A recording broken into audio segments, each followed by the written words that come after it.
Welcome to the Vibe Within podcast. I'm your host, Gab Cohen. Each week, we will connect through stories and conversations about wellness, yoga, addictions, spirituality, mental health, rituals, and everything in between. The goal is to transform our traumas into strengths to create the change we desire in our lives. My mission is to help others by shining awareness on real-life topics so we can learn new ways to heal physically, emotionally, and spiritually.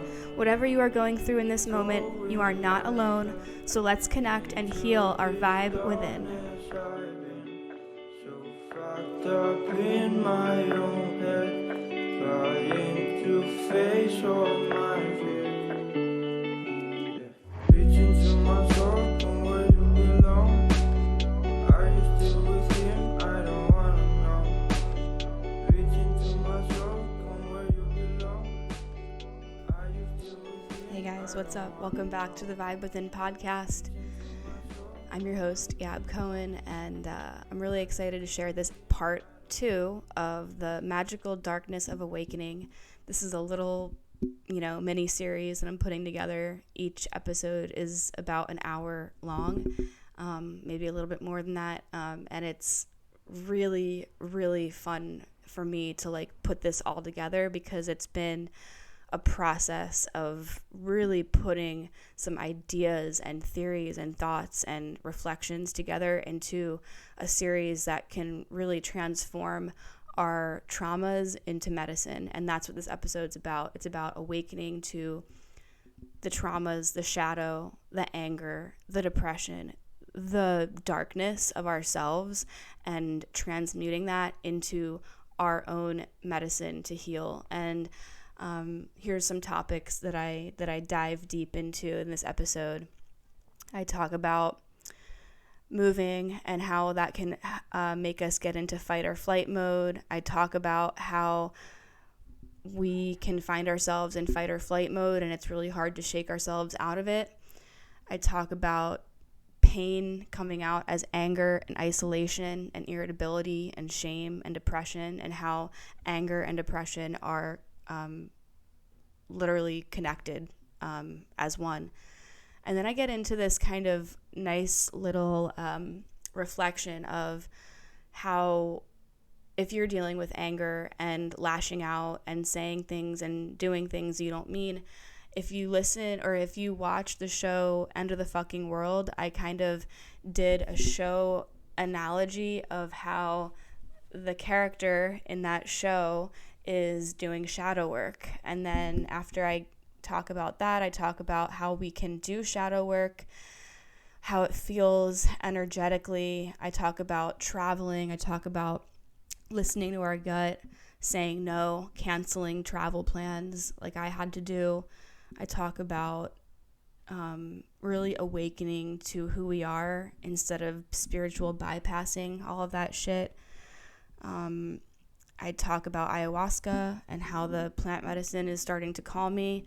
I talk about psilocybin and how I'm going to start doing microdosing protocol.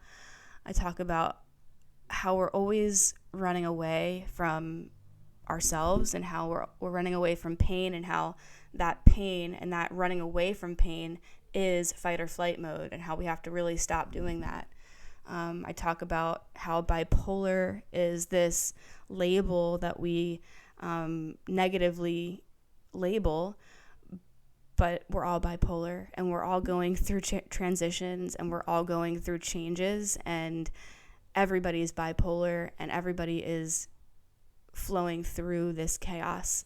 And I think you're really going to enjoy this episode. There's a lot of information that I've pulled from different podcasts and books, and I've put it together in a way that I can just really just let it flow out for you guys, and I hope that it helps you. I hope that whatever you're going through, you understand that there is a way out, and you don't have to get on a plane and go hike 20 miles in Peru to get true healing. We can do it right here, right now, and speaking about it and connecting to people is the first step. So transforming our traumas into our medicine, that's what it's about, and I hope you enjoy it. This episode is brought to you by Fresh Cap Mushrooms. My friends over at Fresh Cap know what they're doing, and they have helped me wean myself off of coffee. I used to be that kind of person that would drink 3 or 4 caffeinated coffee drinks throughout the day, and it was really killing my adrenals. It was not a fun time, and we all know that we're all busy with our lives and we want to feel clear, focused, rejuvenated.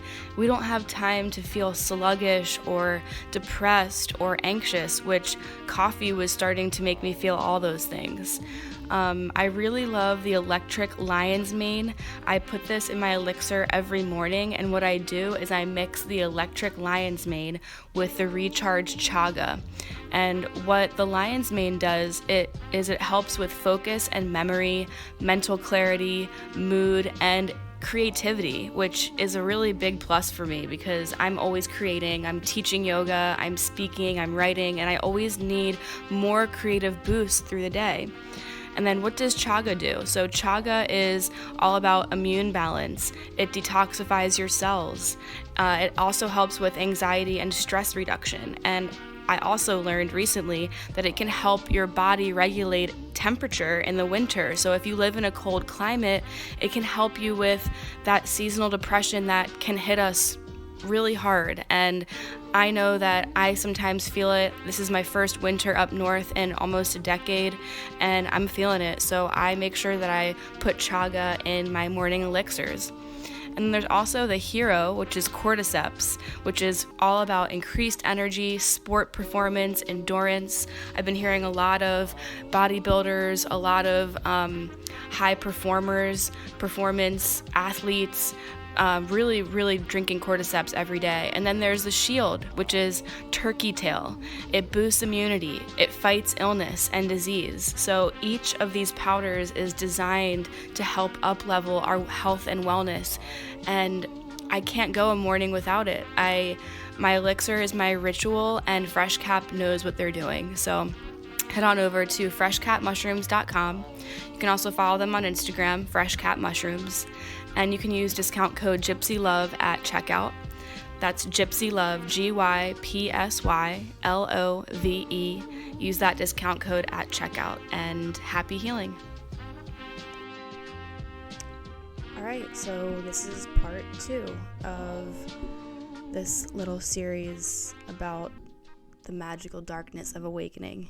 If you haven't tuned in to the first part, that might help.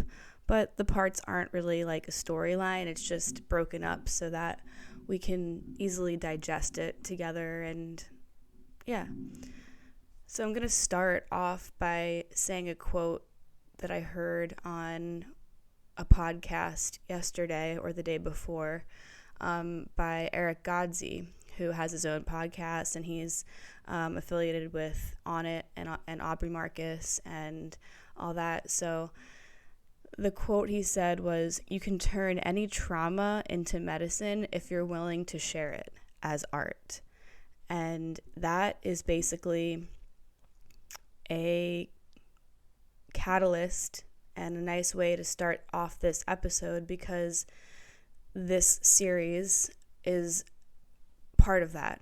It's turning my traumas into a way of transmuting that into medicine and sharing it with you guys in a way that isn't just talking about me and my problems and my traumas, but using the pain, using the traumas that we go through as an opportunity to awaken ourselves to what we're capable of, instead of falling victim to the traumas and the toxic relationships and the wounds that occurred to us through our most vulnerable years, middle school, high school, college. Now, it doesn't matter what age you are or what part of your life you're in, you are still processing and making sense of something that happened to you maybe last year, last week, 10 years ago. And instead of harping on it, instead of labeling ourselves and identifying ourselves as trauma or this happened to me, we can use that traumatic experience and use it as medicine to actually help ourselves and transform the trauma into a medicine. So I found that quote really, really helpful, and he just has a way with words. So if you don't listen to his podcast, it's really good. The Myths That Make Us with Eric Godsey. He's cool. So yeah, that just leads me into this whole idea that self-discovery and self-development is a fun road, and sometimes it's just really not. This year has been the most earth-shattering awakening out of my whole yoga and yoga teaching journey and career and all that, because I had to really surrender to a variety of rock bottoms. And like I said, this self-discovery and self-development world, when you're on Instagram or you're on social media, it's all about, oh, buy this product or crystals and beauty and positive affirmations and positive thought and spiritual bypassing, and that there is a time and place for that, because if you do get stuck in a depressive state or an anxiety state, sometimes it really does require positive affirmations and a rewiring of the brain, because we're so used to talking to ourselves like shit. But it's not all easy. It's not all just buy this product. It's not all just meditate and move. It's literally like dragging your feet sometimes, and getting through the day is a hard thing to do when you're feeling stuck, when you're in a rock bottom. And I'm going to get more into rock bottoms. I'm not sure if I'm going to do it in this part or part 3, but there's 3 or 4 types of rock bottoms that I have categorized and deeply, deeply been in thought about, and I've pinpointed each of the rock bottoms in categories and connected it to when I was in each type of rock bottom. And I've even kind of looked at the people around me and, subconsciously kind of label them into whatever rock bottom they're in, because there's different levels to rock bottoms, and there are different types of rock bottoms. A rock bottom doesn't have to be the lowest point of your life. A rock bottom can be just, a crappy relationship that you're letting go of. But I will get more into rock bottom. So if you're into that stuff, stay with me. So a lot of this inner work and a lot of the shadow work is not pretty. I'm sure a lot of you know that. The more you start awakening to the way that you are and the way that you're living your life, it can be very surprising. And I've noticed that I have been living in fight or flight mode, in a physical way, in an emotional way, in an energetic way, ever since last January, late January, because that's when I moved out of my house in Miami that I was in for 3 years.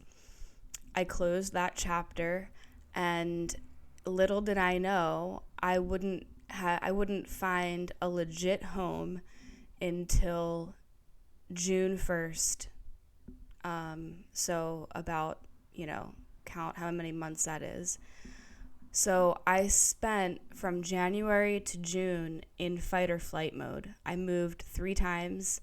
I moved stuff into a storage unit in Miami. I was homeless for a week. I had to say goodbye to my cat for 2 months to have my mom take care of him because I didn't know where I was going to be living. A lot of shit went down.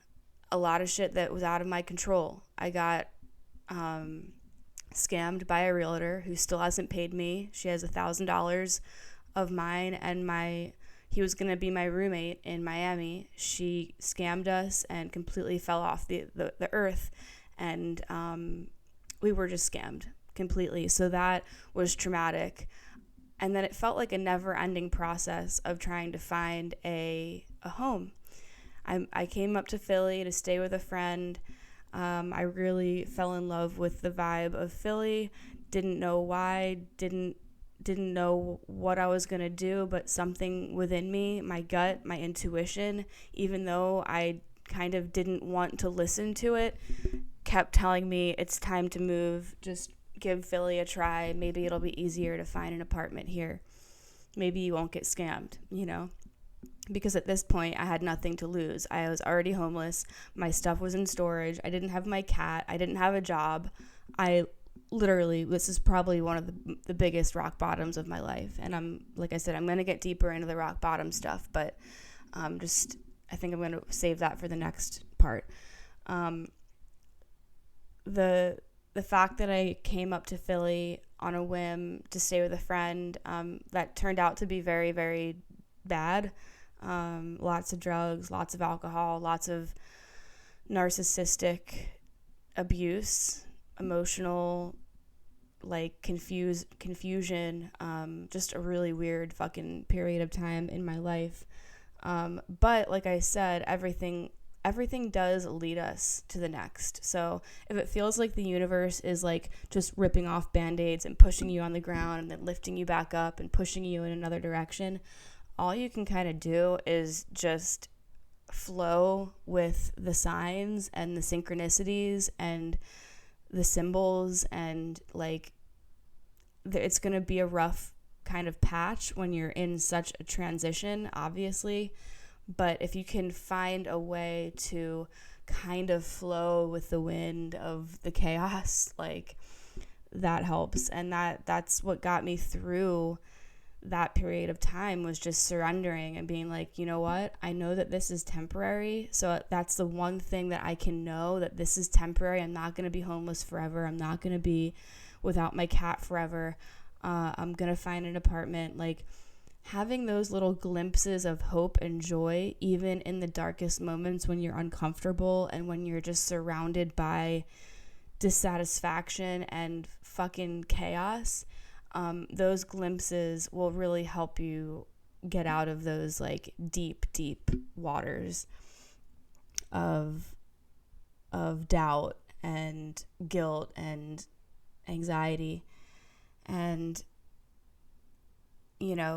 there's, during these shadow work periods and these awakening to who we are periods, there's going to be many moments that the mind becomes aware of, how we're acting. And for me, this layer of disgust and self-loathing will come through. I don't know about you guys, but the more I awaken to myself, the less I like myself. So in Buddhism and in meditation, I don't know if you guys are into that stuff, but I listen to a lot of Joseph Goldstein's podcast. And then last night I was listening to the episode that he was on, Sam Harris's podcast, the Making Sense podcast.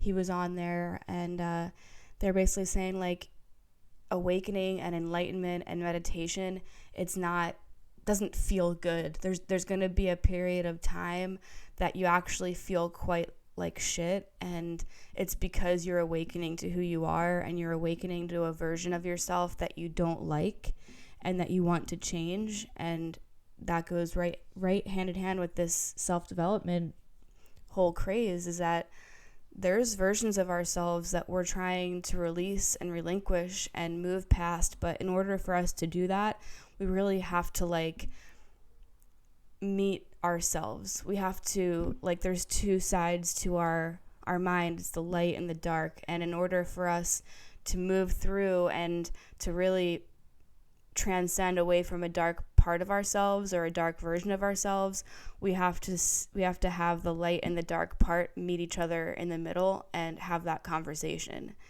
And a lot of what's going on in the self-development industry and movement is bypassing and saying, oh, well, I'm not in my past anymore, so that's not me. Well, guess what? It is you. Guess what? The things that you said and the things that you did and the things that we all said and we all did and the ways that we poisoned our bodies and the ways that we let toxic people into our lives or into our bodies with toxic sex, we did that, and we have to like own up to it. And there's a fine line between harping and lingering in the past and ruminating, and then that fine line between acceptance and radical acceptance and moving forward. And a really good book that I've been listening on audio is Radical Acceptance by Tara Brach. So that's a really good one too. And when I move through these moments of seeing myself from an outside perspective of this, wow, like this disgust, like looking at myself as kind of like there's this gremlin part of me who's angry and disgusted and always irritable and always anxious and always in pain and always suffering. And we all have that version of ourselves. But I feel like that version of myself is a little bit too strong sometimes. And layers and layers of self-loathing and replaying words and scenarios back over in my head of moments I've overreacted. I've let my stress and anxiety get the best of me. I've said things I regret. I've done things I regret. I have energy that I regret sometimes when I'm around people, but it's because I'm so irritated. And that's when the practice comes in. That's when the awareness and the wokeness comes in of our meditation and our spiritual practice. Like, oh, wow, you drop in and you realize real quick, oh, wow, I'm not acting in a way that's nice. I wouldn't want to be around me if I was acting this way. So I have overreacted and let my stress and anxiety get the literal best of me, and I'm sure that we all do. And when you suffer with mental illness, you sometimes don't know why you say the things that you say, but it's like the mental illness takes control and power over your own words and reactions. So I'm not sure if anybody watches End of the Fucking World, but basically what I just said about how we say things and act in ways that we really don't understand why the words and the actions came out. It's just like something comes over us. That happens when we're really deep in a mental illness. And End of the Fucking World is like a really good show if you are into mental health, and the storyline is just it's such a perfect recollection of PTSD, depression, anxiety, trauma victims. I mean, it's a little extreme and the storyline is a little crazy. It's a show, but the characters are very replicatory of these things I'm speaking about. And the show is filmed in a way that you can hear what the characters thinking, but they don't say it out loud, but they verbalize it in the show. So when they want to say something out loud and they don't, you actually hear what their internal dialogue is. And Alyssa is the main character of the show, and she has rage and anger and depression and PTSD. She got raped, and in order for her to cope, she curses, she treats everyone around her like shit. She says things that she doesn't mean, but then her internal dialogue is much different. She says things that she just really doesn't mean. She's disgusted by herself, and what she says out loud differs than what she feels. And her internal dialogue says, I can't do this anymore. Everyone in my family is shit. They treat people like shit. I guess that's just why I am the way that I am. She says, sometimes I don't even know why I say the things I say. So she's quite aware of how she is expressing herself through anger, and anger comes out of depression. Anger is one of the main ways for depression to channel itself out of the mind and the body, so it's completely normal. And she becomes more and more clear with how she comes off as the second season continues. So you should definitely watch the first and the second season. And she's awakening to her shadow. And it's kind of cool and comforting to watch, because at times I feel like her. My pain comes out as anger and isolation and irritability and shame and depression. And the pain is the main seed that plants depression, and it can come out in pretty like unshakable ways at times, and that's the seed though. And then the depression is the seed, and then the anger is what roots up and rises up. So if somebody's judging you from the outside looking in, they're just going to say, oh, that person's super angry, such an asshole, such a bitch. But what they don't realize is that anger is what is derived from the depression. So as we're on this self-healing path and self-development and self-growth path, one thing that I've been questioning and really just questioning spirit and my highest self is like, how much therapy or energy healing or ayahuasca am I going to need to drink to shake this version of myself off, so I can really lift the layer of anger and sadness and the internal prison that we can create from isolation. And I haven't done ayahuasca yet, but I truly do feel like it's in my future. The plant medicine has definitely been calling me, but before I do that, I'm actually going to be doing the psilocybin microdose protocol, getting all that shit together. So before I get into like the deeper plant medicines like ayahuasca, I'd like to just slowly reintroduce lower doses and microdoses of plant medicine into my life, because it helps. It's been helping people, and there's tons of podcasts and case studies you can listen to and read about how microdosing psilocybin can help with depression, anxiety, OCD, PTSD, trauma, everything. So it's worth a shot if you're, kind of at your wit's end with your therapy situation. Because for me, going to a therapist is great, but there's a layer that needs to be broken, and I think that only I can kind of break that layer, and only you know how to break that layer. You're in your head, you're in your body, and I'm not saying everybody needs to go and microdose shrooms, but there are ways to get out of our head, and breath and movement and yoga, that's a quick way to get out of your head and connect to your body, which is what holds on to so much trauma. And it's totally normal to feel this like bipolar type energy. I was just listening to the Align podcast.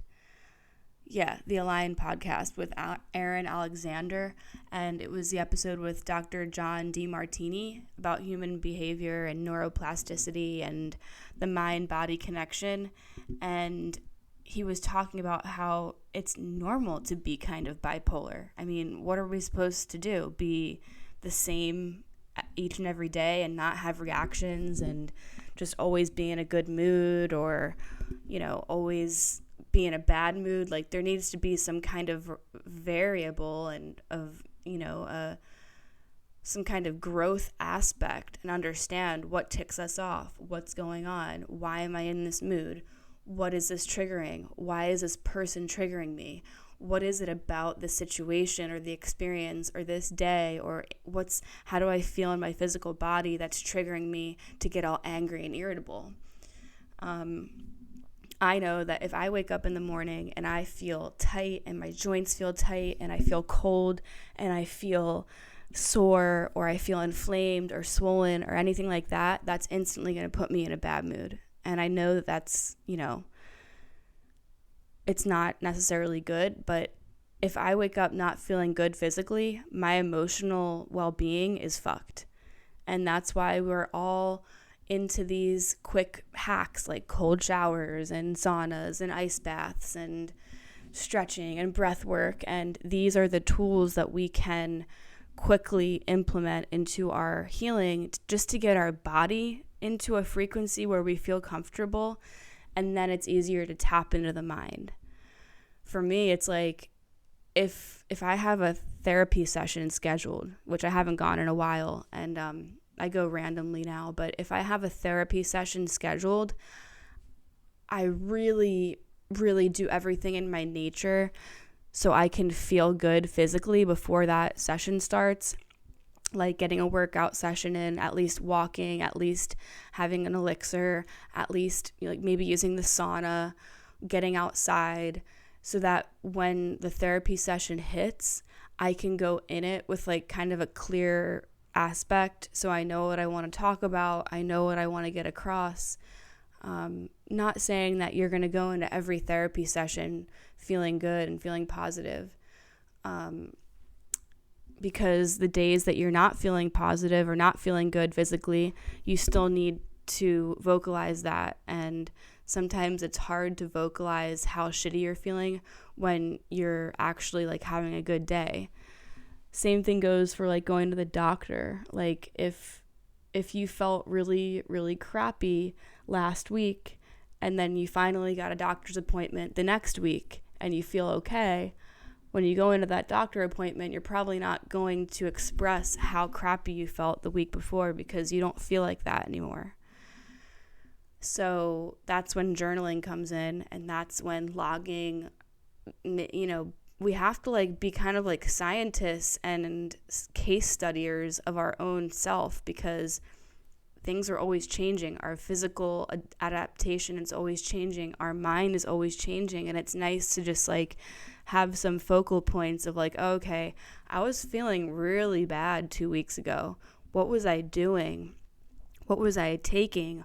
What was I ingesting? Who was I around? What happened for me to feel so fucking bad physically and emotionally? So that's why I love journaling, because it really helps me just like put 2 and 2 together and understand why. The why is so important. And that brings me into this point, is that everything's evolving and changing so quickly and so dramatically. Like one day I'll love the person I really am, and I'm really evolving and meshing into the person I want to be, and I have less anger, less reaction, more zen, more acceptance, more self-love, not speaking to myself with debilitating words and not harming others with negative energy or words. And then there's days when it's all too much and all of that dissipates. Like there's days for me, like the weather's too cold and there's too many things I need to accomplish. Like I feel stuck. I can't get anything done. I can't get past this layer of like stuckness. And I need to get creative and go outside and be productive or go work out. And this is a stuckness energetically and physically that we can find ourselves in, and it can make us feel lost, hopeless, completely and utterly alone with no one to help. And it's a terrifying wall to hit after having a really high and good day with great energy and little to no reactions and just feeling on top of your game. It's really challenging to hit a dark day. It could be the next day. And it's kind of like I see it as we are playing cat and mouse with the light version who wants to emerge, but there's this thick sludgy mud texture blocking them from emerging, and it's a dance, and sometimes I don't know how to get out of it. And it's almost like you're playing this dance cat and mouse game with this dark and light version, and it's kind of like we're running away from that dark version of ourselves, and we're trying to duck and chase and run and escape and just get away from that dark energy because we don't want to identify with it. We don't want to be in that headspace. We just want to be light and free and have good days, but we have to stop spiritually bypassing and just understand why we are the way we are in those dark days. And then once we can accept it and acknowledge it and write it and practice it and be with it, then we can get through it to the other side. And I know it sounds so like cheesy and, you know, like word porn, but it's just true. And I don't know any other way to describe it. Always running away from pain and all that's actually suffering. That in itself is a whole realm of suffering, running away from pain. If you think about it, when you're running away, your body is in a fight or flight mode. You're in flight, you're running, you're escaping, you're getting away. If you're always running away from pain and always trying to soothe it in some way, that means that you're always in fight or flight mode, and you're always having that adrenaline, cortisol type energy running through your body. And I am really trying to break that cycle, for me at least. I'm completely aware that the last year of my life, like 11 months of my life, I've been in fight or flight mode, because moving, that has to do with your root chakra, and moving has to do with fight or flight. Literally, you're moving, you're flighting, you're moving your things, you're moving your body, or you don't know where you're gonna live. Like, that's a huge fight or flight. And sometimes when we keep running away from our pain and our suffering, we don't even know who we are anymore, because we're just constantly trying to run away from that dark version of ourselves. And if we just allow ourselves to look at him or her in the eye and say, okay, what do you want? Like, you're not going to define me.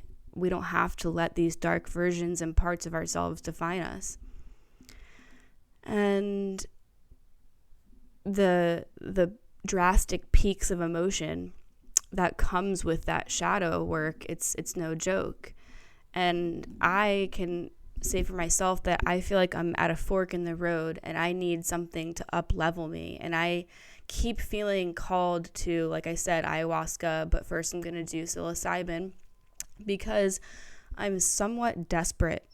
And I know that desperate isn't that great of a word, but it's true, and it's how I feel. And we get to this point where it's like, I can't do this anymore. I can't fucking take this anymore. And that in itself is a rumbling and an awakening and a deep, like, just up-leveling of our consciousness. That phrase, I can't do this anymore. I can't live like this anymore. That is like the biggest awakening conscious phrase you could ever say, right? I can't live like this anymore. It's a negative comment. It's a negative way to put it. A more positive way to flip that comment would be, I am ready to live my life differently now. So I'm trying to do that, and I'm trying to switch the grip of these phrases that we use. I can't live like this anymore. I can't handle this anymore. I can't fucking take feeling like this anymore. That's actually really good that we're awakening to those things, but we can always transform that and transmute it into a more positive phrase. Our words really do absorb themselves into our body, and after years and years of yelling at myself and beating myself up emotionally and physically, I used to like punch myself. I used to like look in the mirror and like hate myself so much. I used to hate my body so much. I used to fucking punch my body and scratch my body, and like when I was deep in the eating disorder, I would like grab parts of my body that I hated, and just like this feeling of like wanting to like rip off your skin and escape out of your body and jump out of your skin. Like, that's pure panic. That's pure anxiety. And that energy needs to be released. And that's why we're so like, we hear people like going to these, I think they're in LA, but these panic rooms, right? I think that's what they're called, is that you can like go in these panic rooms and like start breaking shit and like breaking glasses and fucking up furniture. And I haven't been able to go to one of those yet, but that'd be cool. I've actually been thinking about going to a boxing gym. There's tons of them here in Philly, and now that my wrist is healed, I've been really wanting to do some like kickboxing or just boxing, or getting into some kind of like jiu-jitsu kind of thing. I feel like that'd be a really cool place to meet people. So that's one of my goals, is to get out of my comfort zone and do that. But something you can do on your own, if you have all this built up energy, this tension, this anger, this I need to get the fuck out of my skin, like what I was just saying. If you're just like, you need to get out of your body and you need to let some of that aggression out, you can punch a pillow, you can punch your mattress, you can fucking punch anything that's soft and just get that energy out of your body. You can go outside and jump up and down. You can punch the air. Who the fuck cares? If it's going to help you release that energy that's built up, go for it. I'm thinking that maybe I should just fucking go buy some punching gloves, some boxing gloves on eBay or Amazon, and just like take that initial step and get myself to a boxing gym and really just do it. I really, really think that that's an amazing way to let go of aggression, because we can't always let this aggression out on ourselves and others. We have to find different channels and outlets. So for me, this is leading me into this idea of committing suicide to that version of ourselves that we want to kill off. And I'm not talking about committing suicide literally. I think I spoke about this in part 1, but spiritual suicide and killing off that version of ourselves that we're just done with. And if I'm so sick of living with myself and I'm so ready to kill this version of myself, for me, the most logical way to do that would be ayahuasca.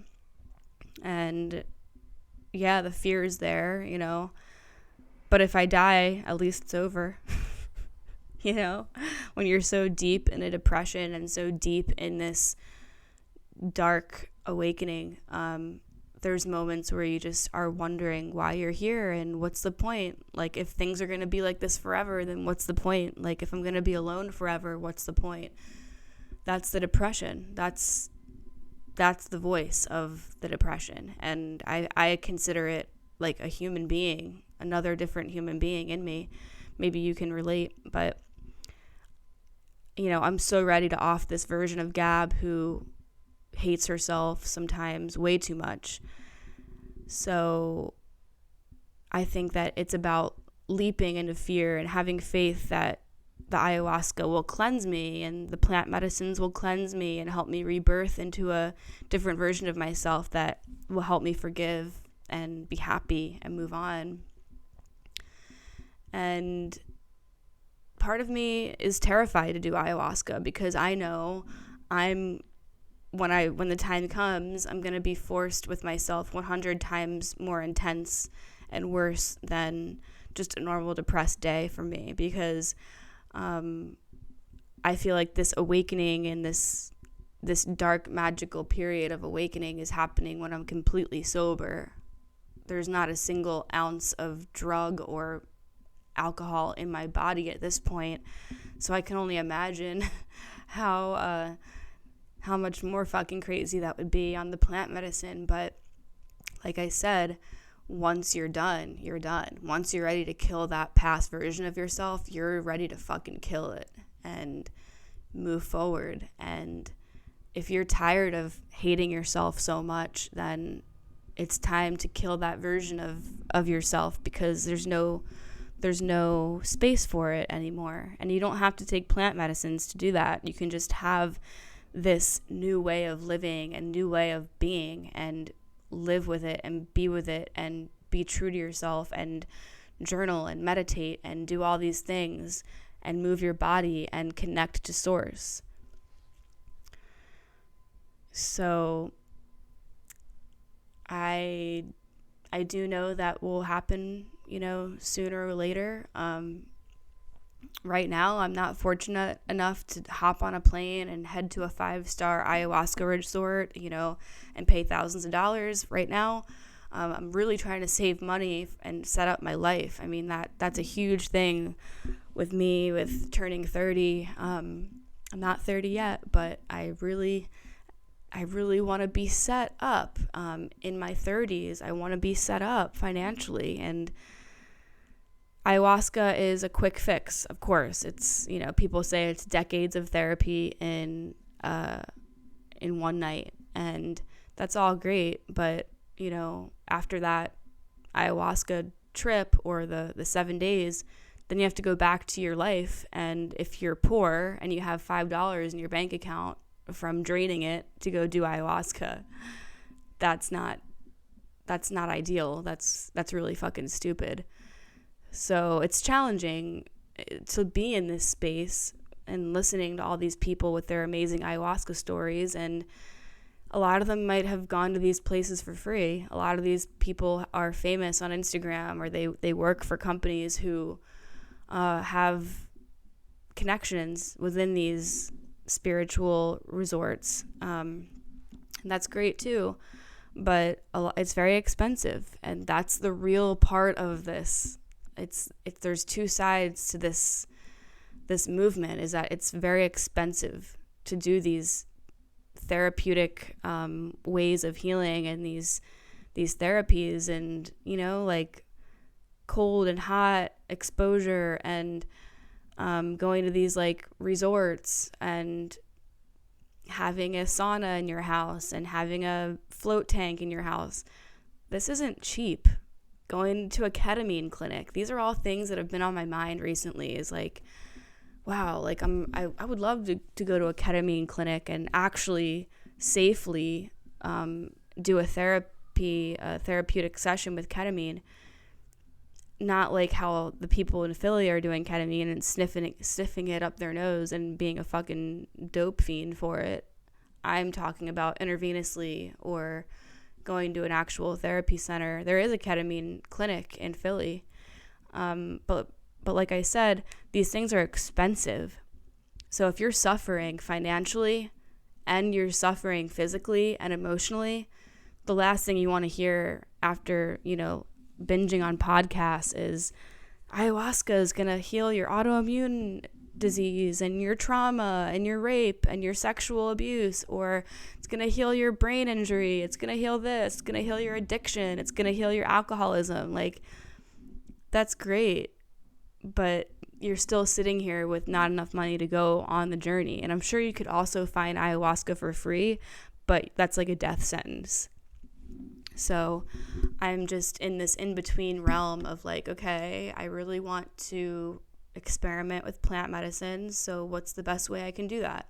Well, psilocybin isn't as expensive, and there's ways to find it, and there's tons of information online. So yeah. What else? Right now, I do find myself daydreaming and hoping and wishing that this big lump of some money will come into my life so I can binge on all these therapy types scenarios and journeys.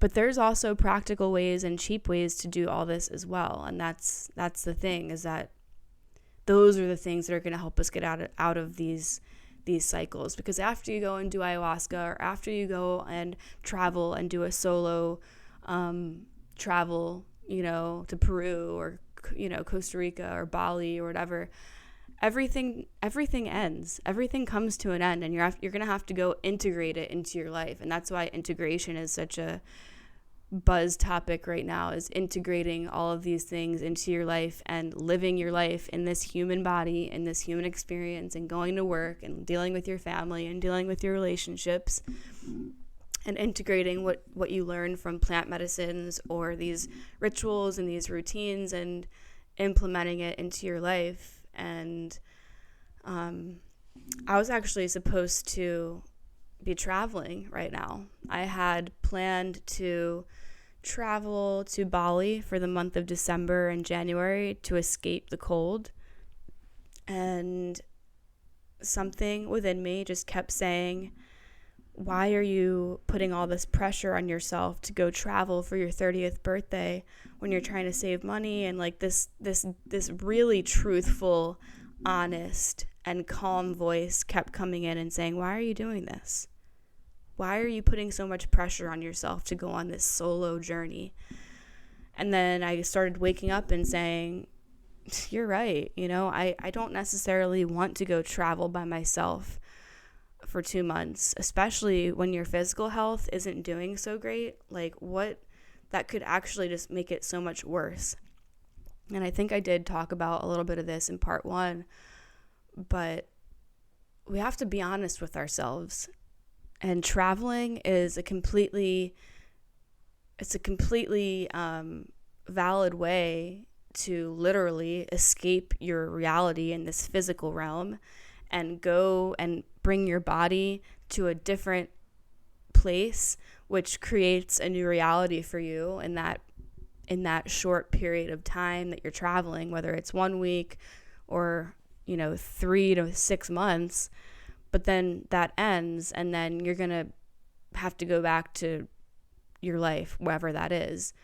But what I realized the past 2 times that I've gone to Bali, whether it was with a couple people or whether it was with myself, I still resorted to my toxic behaviors and my patterns, and my depression and my anxiety still traveled with me halfway across the world. So that's just the truth. That's just the harsh truth, is that you can travel to China and you can be stimulated, and you can be hyper stimulated with the change, and everything's different and everything is new. But at the end of the day, you're left with yourself in your hotel room or in your hostel room. And after all day of being on high alert and, being in that like adventure mode and meeting people, you're left with your emotions, you're left with your trauma, you're left with yourself. And if you can't do the work, running away and solo traveling and going on a crazy Peru hike isn't necessarily going to heal ourselves. It can. It definitely can be part of our healing process, because it can challenge our body and our mental strength in ways that we aren't getting in our everyday life. So I think that there's a time and place for traveling. But for me, I realized that it was just a way for me to, one, escape the cold, because this is my first winter that I'm actually experiencing, which is why I'm so excited to go to Miami for my birthday. And I'm not sure when I'm going to be posting this, so maybe by the time I post it, I'm already 30. But it's okay for me, I said, okay, if I'm not going to go on this solo journey to Bali and completely stress myself out and completely drain my bank account just to say that I went to Bali and I was there for my 30th birthday, and to like be in that realm, like I've been in that realm. I've gone to Bali twice, and I don't need to get on a plane and fly 40 hours away from home and away from my cat and away from this to find healing and to find medicine and to find a spiritual awakening, because obviously the spiritual awakening is already happening right here in my room in Philly. It doesn't matter where the fuck you are. You're going to awaken when your soul is ready to awaken itself. And so I said, okay, if I'm not going to go to Bali, then I'll take a little trip to Miami for a week, and I'll take advantage of being in the sunshine and the warmth and see some people that I didn't really get a chance to say goodbye to, and take yoga and go to the spa and get a massage and whatever. Way cheaper than a trip to Bali.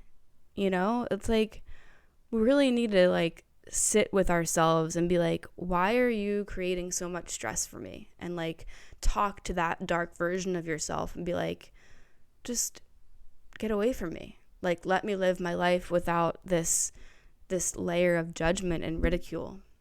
So that's where I'm at. I hope that this episode helped you. This is part 2.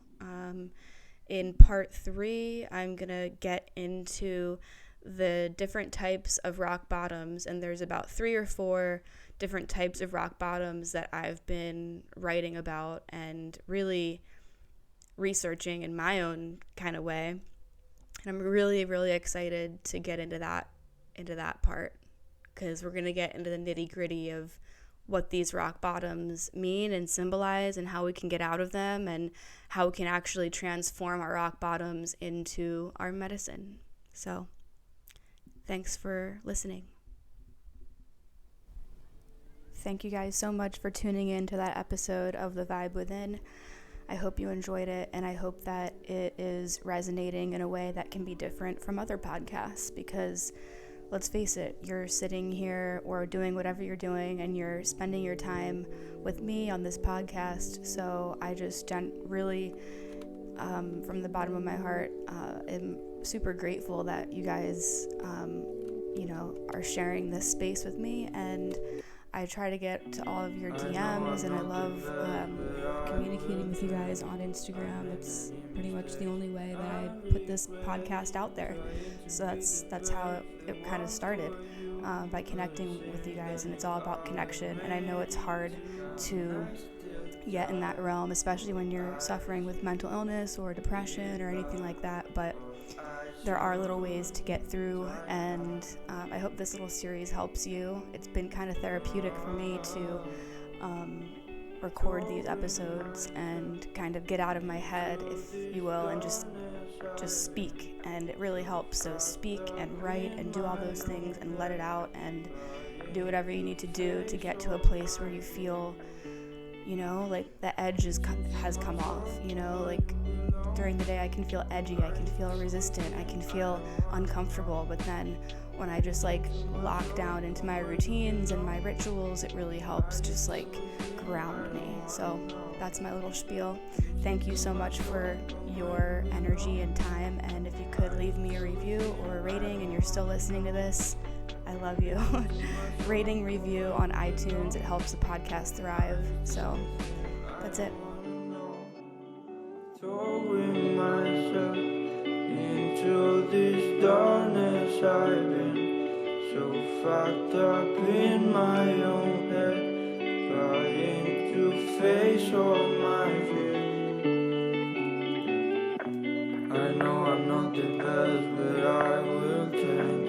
I made many mistakes, I regret trying to be the perfect one for you, but it seems that you are ready to reach into my soul, come where you belong.